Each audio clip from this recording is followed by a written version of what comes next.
Good day. Today our topic is potential energy approach in finite element method.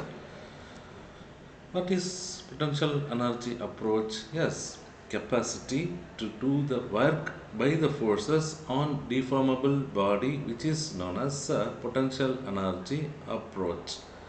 Here, what are all the forces we can utilize on deformable body? Yes, the forces are internal forces and external forces. Internal forces means the stresses developed in the body, which is known as internal forces. External forces means applied load.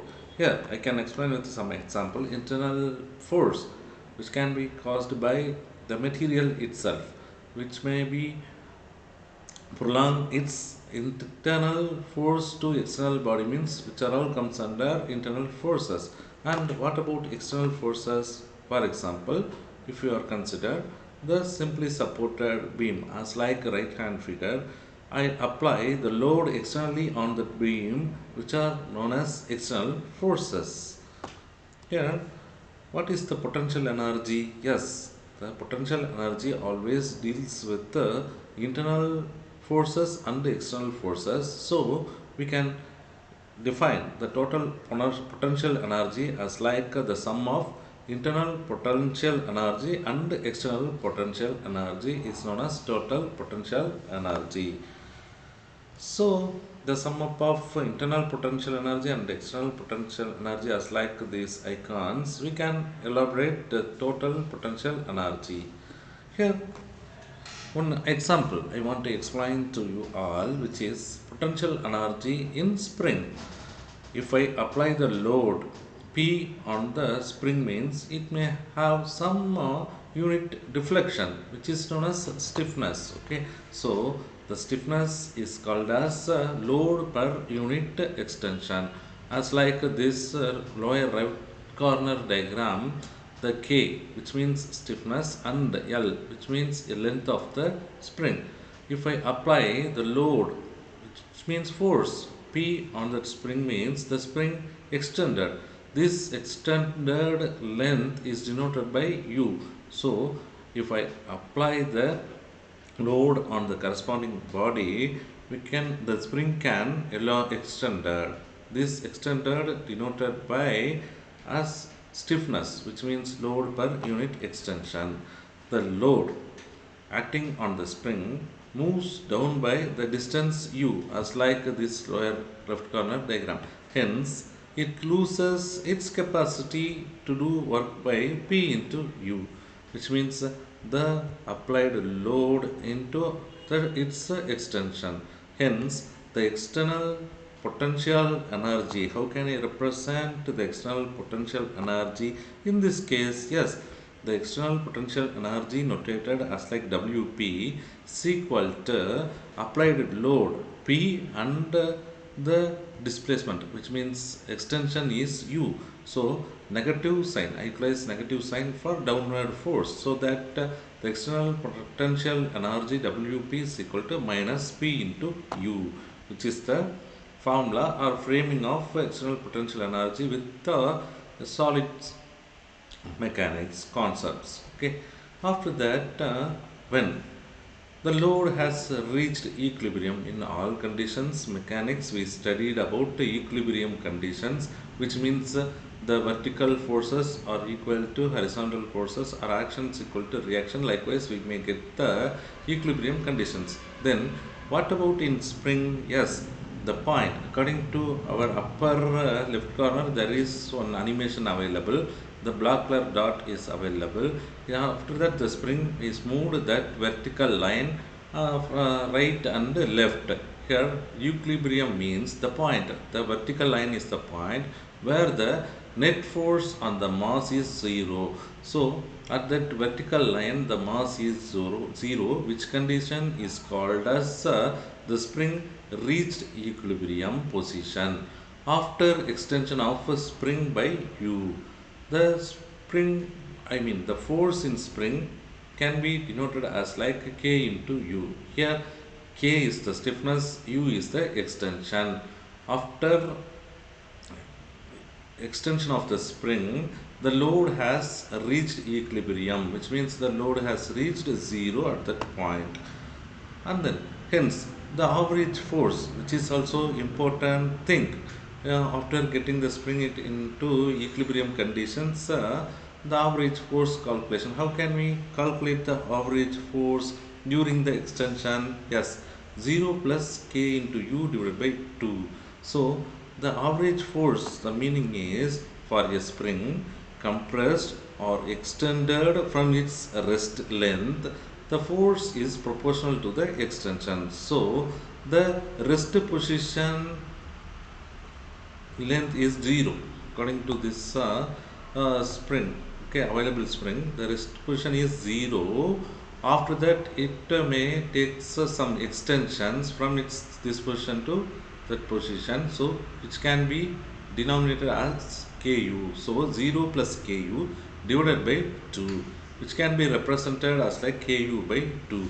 Likewise, we can identify the average force for the system, this spring mechanical system. So after identifying this average force, we can move to energy stored in the spring. So hence the energy stored in the spring due to straining, if I apply the force on that external force on that spring, means the spring automatically gets straining.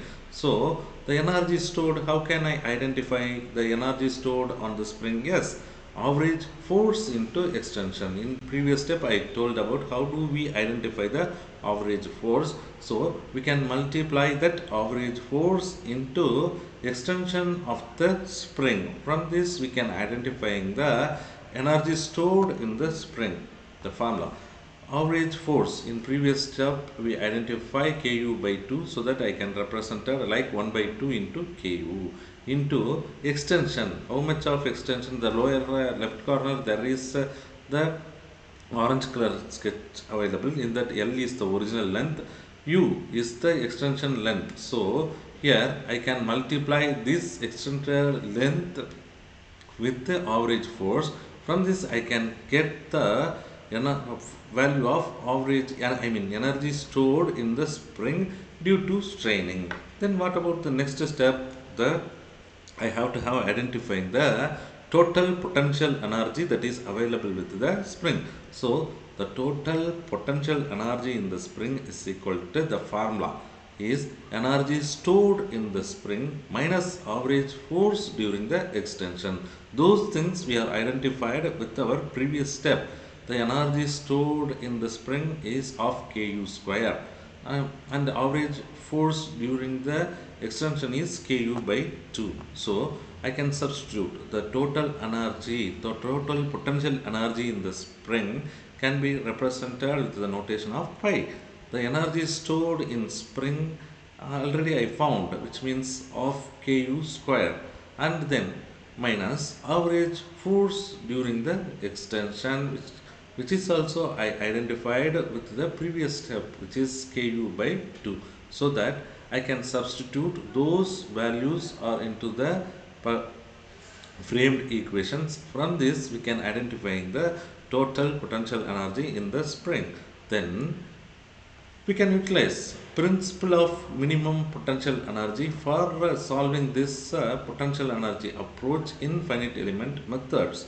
Here we should aware about what is principle of minimum potential energy. Yes, it dictates or states that a body shall deform or displace from its initial position to final position to that minimize the total potential energy. So body may be undergoes some deformation or it displays from one place to another place.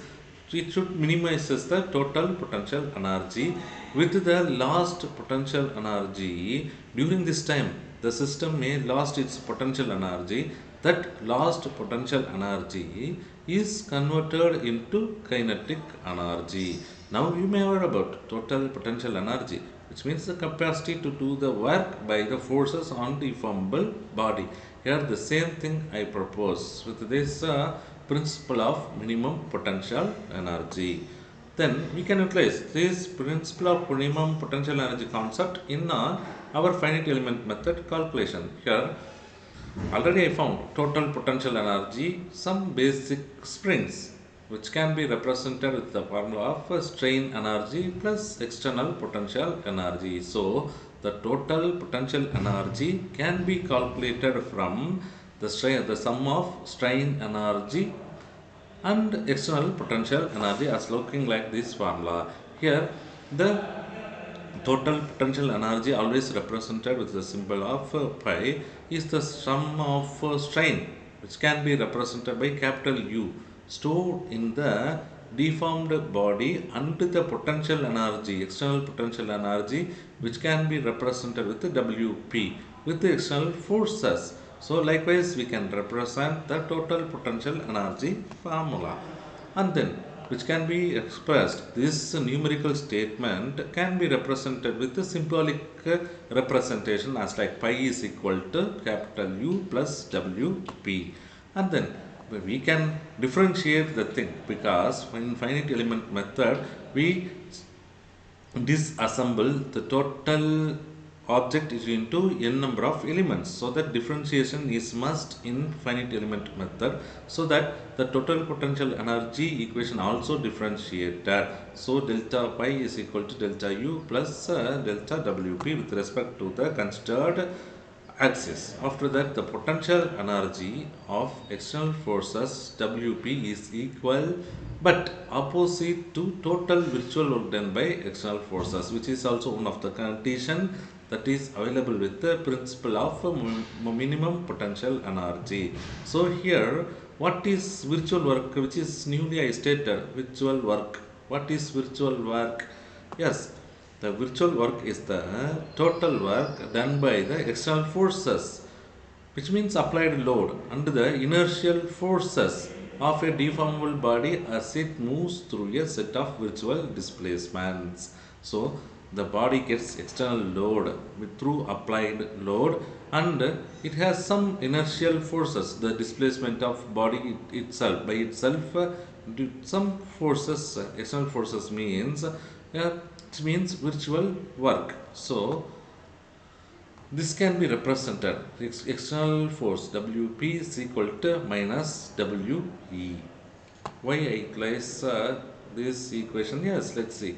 Here also I may differentiate the total element into n number of elements, so that delta WP is equal to minus W delta WE, because the external force is equal but opposite to total virtual work done by external forces, so that negative sign available. Thus the first term that is available with our total potential energy, which is U, capital U is the first term work done by internal forces with a negative sign. Therefore equation must be minus delta U plus delta WE. Here you see this equation, delta phi is equal to delta U plus delta WP.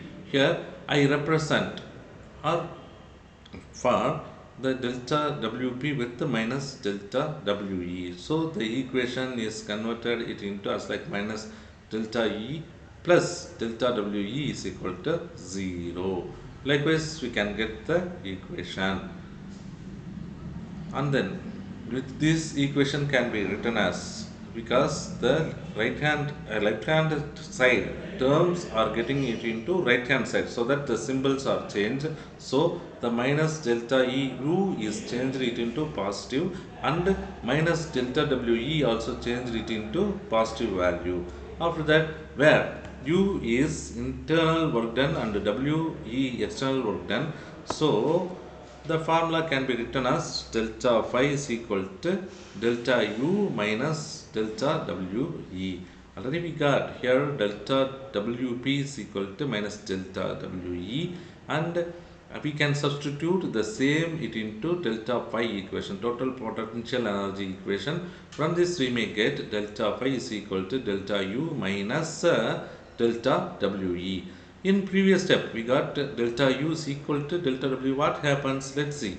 So but from principle of virtual work we know delta U is equal to delta WE. Why we can't substitute this delta W value it into the previous equation. Yes, from this we can represent the delta phi equation as like delta phi is equal to delta we minus delta we. So the overall total potential energy delta phi is equal to 0. Likewise, we can work with the principle of minimum potential energy concept in a finite element method, which is the procedure to solve the problem with the potential energy approach in finite element method. According to principle of virtual work, which may be stated as a deformable body is in equilibrium when the total work done by external forces is equal to the total work done by internal forces. What we get from this problem means, according to this principle of virtual work, the state as a deformable body is in equilibrium. The applied load and reaction is equilibrium when the total work done by external forces, if I apply the forces or on external side, is equal to the total work done by the internal forces. So action and reactions are equal, which means which is the term available with the principle of minimum potential energy. Finally, I stated like that. Okay, thank you. If you are having any doubt, you may ask me through comment box.